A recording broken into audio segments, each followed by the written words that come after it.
How do you manage the political aspects about it, the emotional aspects about it, to make sure that you don't lose focus of what you set out to do?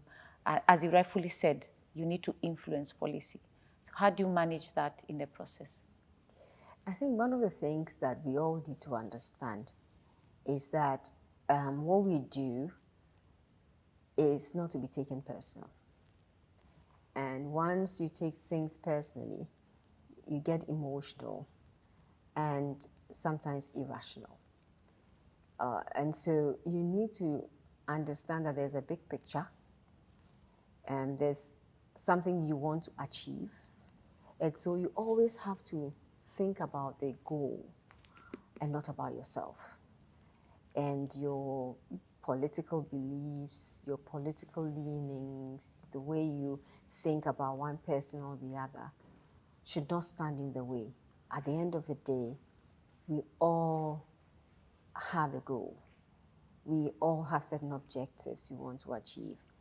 And for me, it's important that I am able to engage in such a way that the two, whoever I'm engaging with, we are able to reach some mutually beneficial outcomes. So something that benefits them, something that benefits me. And it's also, that's one of the things very important in stakeholder management, that you do not think only about yourself. At the end of the day, you have to make sure that whatever you're doing, there is something in it for other people.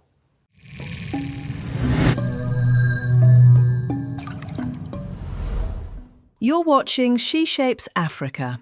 Real stories from women shaping Africa's tomorrow. Hello, and welcome to SheShapes Africa, where we talk to inspiring women leaders in policy, shaping the policy landscape in Africa. And I'm your host, Caroline Mbugua. Today's episode is about people, not positions, people. It's about how we manage competing interests while maintaining trust and integrity. Because public policy is not just about laws, regulations, and frameworks. It's about how people drive the implementation of these policies and laws, critical to the achievement of the development objectives of a nation. With us today is a very, very special guest, Adwoa, the Chief Corporate Services and Sustainability at MTN Ghana, who will help us unpack this critical subject through her personal experience and, of course, corporate experience.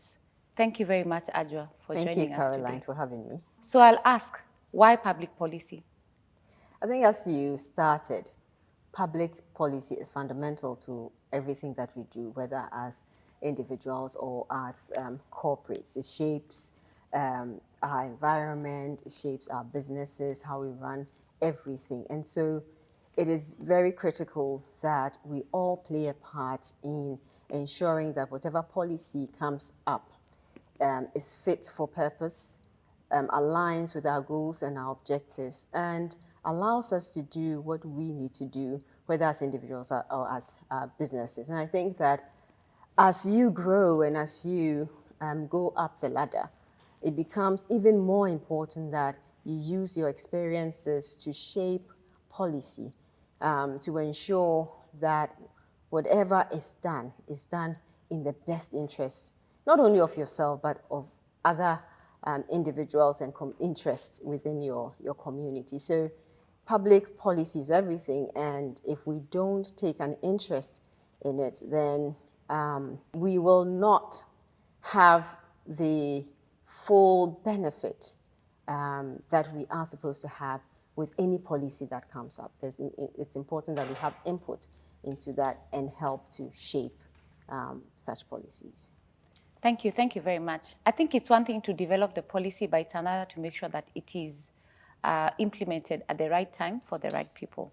And of course, stakeholder management is that critical component that makes sure that the right people understand their role they play in driving policy development and implementation. And as a woman in leadership in this space of policy, of course, we understand the criticality of ensuring the engagements are done consistently anchored on trust, reliability, and of course, integrity. I think one thing that would be important for us to understand is, what is stakeholder management in your own context? Okay, thank you for that question. I think to answer that, we first have to define who a stakeholder is. And a stakeholder for us is anyone who is affected one way or the other by our business, and or anyone who has an interest in what you're doing, anyone who is impacted by your operations or your activities. So for instance, if you're selling some products, you can think of your stakeholders as including your customers, because your customers are the ones who are purchasing your products. You can think of your suppliers as stakeholders. You can think of business partners as stakeholders. You can think of employees as stakeholders. And importantly, as we started with policy, those who develop policy, like your regulators or government or other institutions that are empowered to do so, are all stakeholders because they have an interest in what you are doing. Fantastic. Thank you very much. You mentioned something very important, which is interest. And I think true leadership in our space is navigating these differences without losing the true objective that you've set out to do. And sometimes it cannot be easy managing these different interests. And I'm just curious to understand from you, have you been in a situation where you had to manage different or even competing interests to meet a certain objective that you set out to do? And what are some of the tips that you can share with us today? Okay.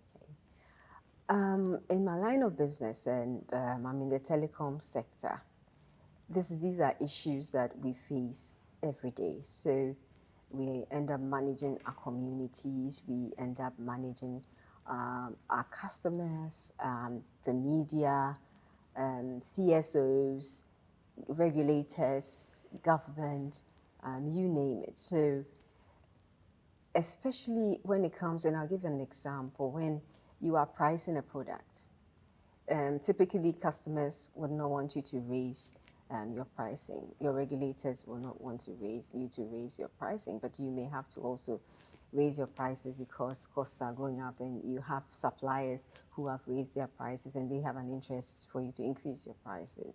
Now, how do you manage these interests? And it's in your business interest to increase pricing. And so you see that all these interest conflicts. Some people want the price, some of your stakeholders want the price increase, some don't. And it's for you to first understand each stakeholder or each interest, to see where are they coming from, where can we find some common ground, something that aligns us or brings us together. And you start by listening and talking to them. So there has to be continuous conversation, engaging them so that they know why you also want to do it. You always need to make sure that you are understood and you understand them, coming to their level with some humility sometimes, just showing that, look, we are all in this together. This is a business that is important for me and it's important for you. And it's also important to let them know what is in it for them, because people are often interested in their interests. And so instead of highlighting the areas of disagreement or the areas where you don't agree, highlight the areas where you can find some agreement, and areas where they have a positive impact on them, or have some advantages or benefits for them, and highlight those. And you will see that as you do that, you can bring everybody together. And most times it would require some compromise, give or take. There are some things that you will get that are important to you, some things that are important to you that you may have to let go within that context. But you have to look at the ultimate goal. What am I trying to achieve? Who are the people that are most important to me? If they are your customers, then you know you have to listen to your customers. Regulators are important. You have to listen to it. So it's always a negotiation. It's a conversation. It's constant engagement. It's trying to understand people, trying to meet them halfway, I should put it that way, and just ensuring that you are addressing each and every stakeholder's interests and bringing all of that together. And so it can be challenging, but it's also exciting and very interesting when at the end of the day you are able to achieve your outcome. So when we're going out with a product and we price it, we have series of conversations with people, with all our stakeholders before we go out with the final. And most times when we have done a good job at talking to those who are most interested in, or those who are most impacted by what we're going to do, you will see that you roll out your plan without issues. If you don't do that, then you have a crisis sometimes on your hands that you have to manage. I think I like the way you've made it look very simple, but I know in a lot of the times there's quite a bit of work that goes into that. I think from what you've described, it feels like trust is a critical component of being able to bring all these stakeholders together, influencing them to a certain direction, making sure you balance the interests, like we said. In your own experience, how can one help build trust, particularly with a stakeholder where you're coming from a place where the trust levels are low or are limited? Yes. I think when you are coming from a place where there is some mistrust, you first have to understand where that mistrust is coming from. And so you have to assess, and you begin with yourself, not the other person. Because most times when there's miscommunication, you have to look at yourself and see which areas you can control. You can only control your own reactions and your own behaviors and the way you do things. And so you need to look at where, yourself, to see where you may have gone wrong. Then you need to also then understand the other person, where they are coming from. And you have to come down to their level, because for you to build trust with someone, they have to be assured that you understand them, you empathize with them, you're trying to work with them, and you are listening to them. So it's important that you listen, you try to build a good rapport with them, build a strong relationship through some of the things that you're doing, and act. If they tell you something that I'm doing this, I don't trust you because of this and this and this, or this is what I think you should be doing, then you should make sure that once you've listened, you take some action. Because if you you just listen and you don't do anything, they can never trust you. So you have to make sure that you are acting on your word, you are getting to understand them, you are bringing yourself down to their level, and if there's anything that you identify as being in the way of the relationship, then you have to take steps to address and those. So you have to be a good listener to be trusted. You have to be someone who acts on your word and to be trusted. And it's a journey. You know, trust building is not something that you get right the first time. And you need to understand that it's a journey and you don't give up.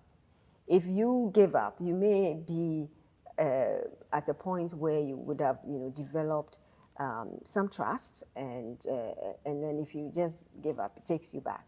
So you just have to keep going and keep chipping at it until you get to a point where you understand each other so well, and the person is then able to understand and able to believe what you tell them.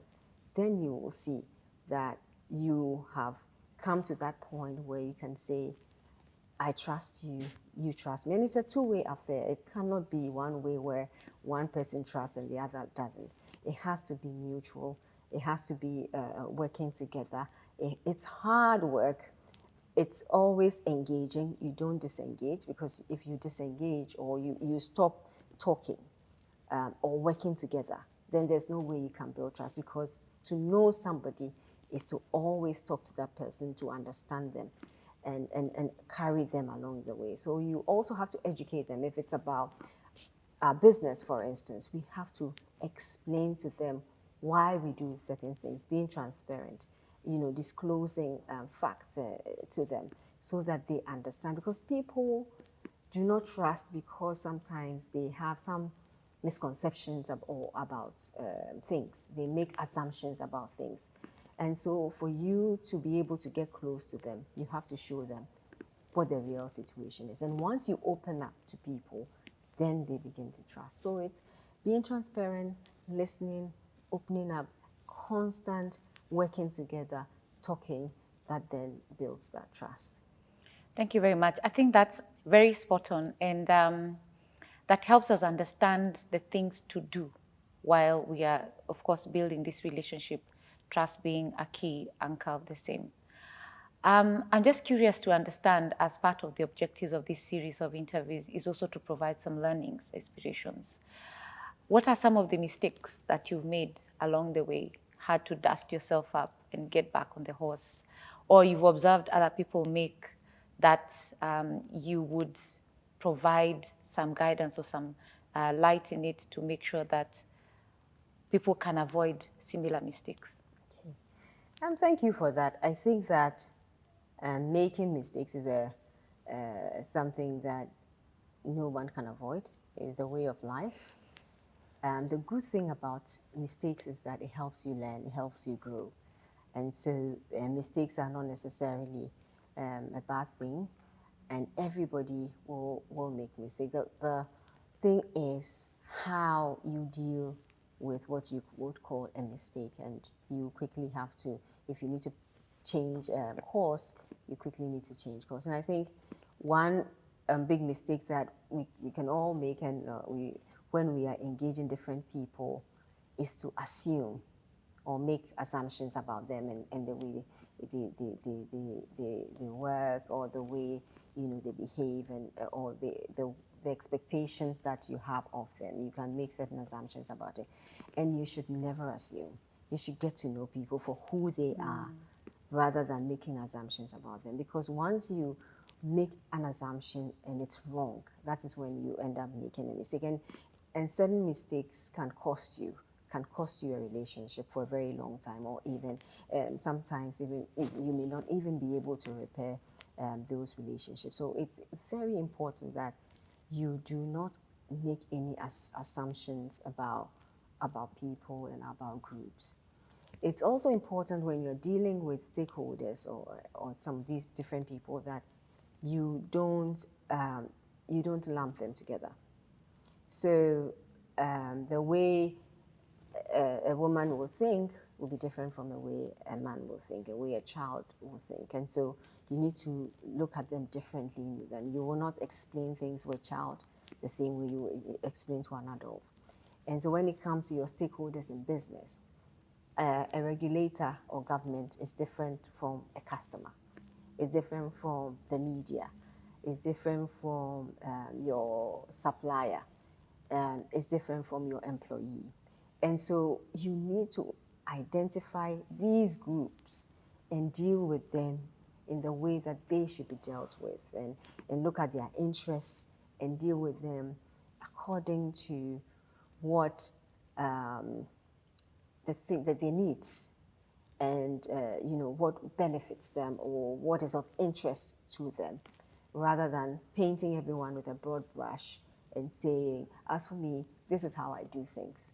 Either accept me or not. If it's for you, it's your problem if you don't accept me as I am. If you are in business then, or you are doing anything, it's the wrong approach to take. And so you always need, in this stakeholder engagement area, and particularly if you want to influence policy, and we started with public policy, and I talked about the need for all of us to be interested because we need to influence policy because policy affects us. If you want to be influential, then you need to understand your stakeholders and how you can engage them to be able to get to a place where you want to get to be able to achieve your goals. If you treat all of them in the same way, you will have very challenging times. So those are some of the things that I would advise that people just avoid when you are engaging or relating to your stakeholders. I think that's very relatable, and thank you very much for that. And it brings me to the next reflection, thinking about the humanness of this whole subject that we've talked about. And as you said, trying to understand your stakeholder, not bundling them together. How do you manage the political aspects about it, the emotional aspects about it, to make sure that you don't lose focus of what you set out to do? As you rightfully said, you need to influence policy. How do you manage that in the process? I think one of the things that we all need to understand is that what we do is not to be taken personal. And once you take things personally, you get emotional and sometimes irrational. And so you need to understand that there's a big picture and there's something you want to achieve. And so you always have to think about the goal and not about yourself and your political beliefs, your political leanings, the way you think about one person or the other should not stand in the way. At the end of the day, we all have a goal. We all have certain objectives we want to achieve. And for me, it's important that I am able to engage in such a way that the two, whoever I'm engaging with, we are able to reach some mutually beneficial outcomes. So something that benefits them, something that benefits me. And it's also, that's one of the things very important in stakeholder management, that you do not think only about yourself. At the end of the day, you have to make sure that whatever you're doing, there is something in it for other people. I mean, if you are a selfish person, then one day you'll destroy yourself with your selfishness, because all you do is create enemies around you. But if you are somebody who brings other people along, you bring your community along, you bring your employees along, you bring your suppliers along, that is a sure way to ensure that you sustain. And I started with sustainability, and I guess we'll be ending on that note as well. Sustainability is key. Longevity is key. How do you make sure that all these people around you, or you're creating that value for them to keep supporting you and helping you along the way? So in terms of the politics, don't take anything personal. Look at the interest, look at what is at stake, and go beyond yourself to say, look, I need to solve this problem, and I'm here to listen. I'm here to, with a mind, an open mind. I am here to compromise if I have to, and I'm here to work with whoever is sitting across the table that I am sitting with to make sure that this issue is resolved.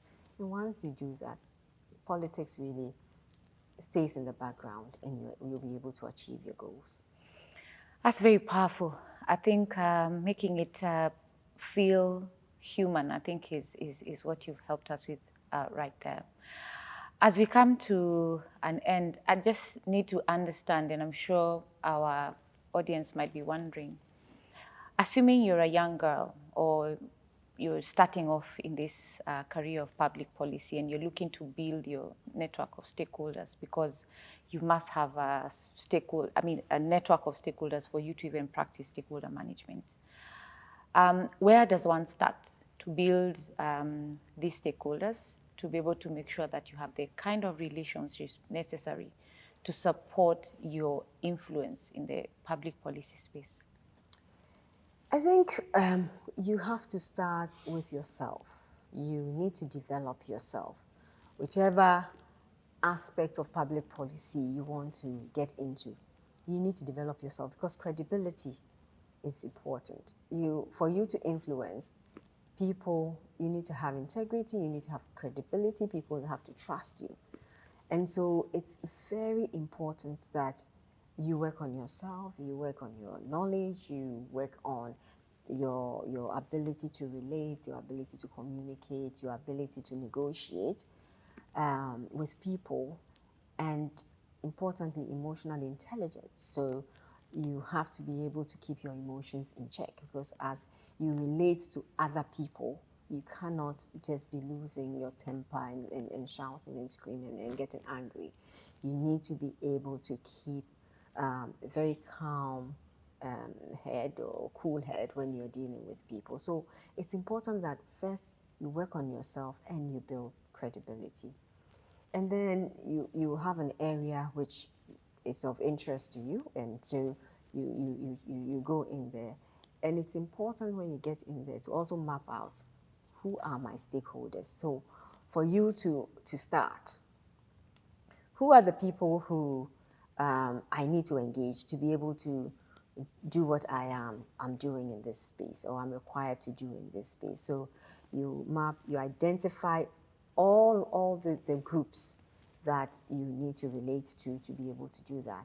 And then you prioritize them. So once you decide that these are the priority stakeholders or interest groups that I have to deal with, then you start from there.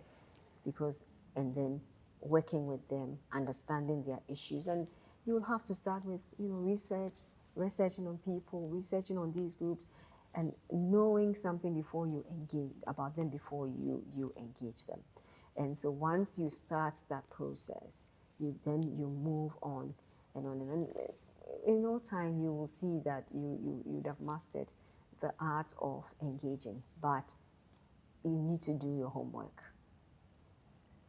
If you are starting, you really need to do your homework, and you have to work with people. You need to understand that stakeholder engagement is not about you. It's also about other people. So listen to other people, learn from other people, work with people to be able to do what you're doing. Because there are people who bring different competencies and knowledge, relationships. There are some people who know, others you do not know, who will open doors for you. So you always have to make sure that you are keeping your relationships, and it doesn't become, when I need something, I come from you. And how do you do that? Sometimes it's sharing information and interesting information in your field with them. Sometimes you just say, oh, I saw this article, very interesting, I thought you might be interested. You take it. Following them, if they did something that came in the public, in the media, saying, oh, I like what you did, congratulations, well done, I love this topic, So finding things to say about your stakeholders, so that when you actually need something and you go to them, they will also in turn reciprocate the kind gesture. And so it's doable. Be bold and know that you can do it. Just believe in yourself. You build that credibility, and I think you'll be fine. Anyone who does that should be fine. Believe in yourself. I truly believe in that, and that's really, really powerful. I don't know if you have any final remarks as we wind up. Well, I think managing relationships can be challenging, but it's also very rewarding.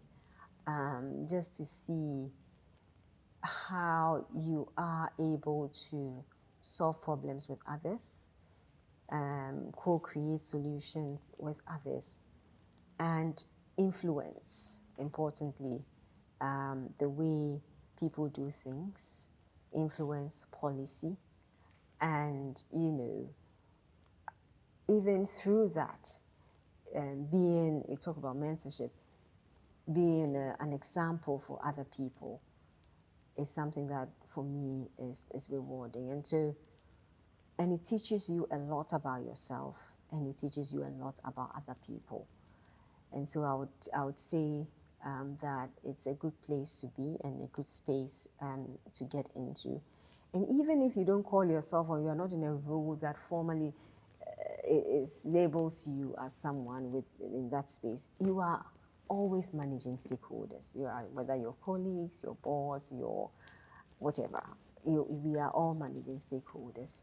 And so we should be intentional about the way we do things and ensure that we bring value to the relationships that we create. Thank you. That will be helpful.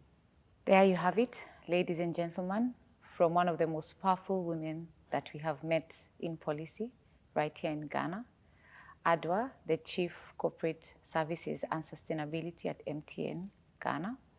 Thank you very much, Adwoa, for sharing your story with us, sharing your journey thus far. I know we are continuing to learn. You have reminded us that stakeholder management starts with you as an individual. You must have integrity, you must be trusted, you must have credibility in your craft for you to be able to influence stakeholders in their space. You've reminded us something very critical, that you must first understand the stakeholder that you're looking to engage with and influence, understanding the power that they have in whatever subject, the influence that they have in that particular subject. But more importantly, what's in it for them? I think that's something that a lot of us miss out when we are doing stakeholder management, understanding that the stakeholders always have an interest. It is an art balancing these different interests, making sure that you can maneuver the differences without losing focus on what your intended purpose is at the end of the day. And so that's very interesting, and thank you very much for that. To our viewers, public policy is possible, it is doable. We have seen from experience right here, and it's an area that continues to grow in terms of its relevance and in terms of its importance in the way we do our things, because public policy provides that platform where governments can communicate development objectives with the public, and of course work together with different stakeholders to be able to see the implementation of these objectives. Of course, in working on this, stakeholder management is a critical component, and it is one that we must all master to be able to continue being influential in what we do. Thank you very much. Thank you. And to our viewers, until next time, keep shaping the future. This is SheShapes Africa. See you next time. This episode of SheShapes Africa was brought to you by GSMA Africa.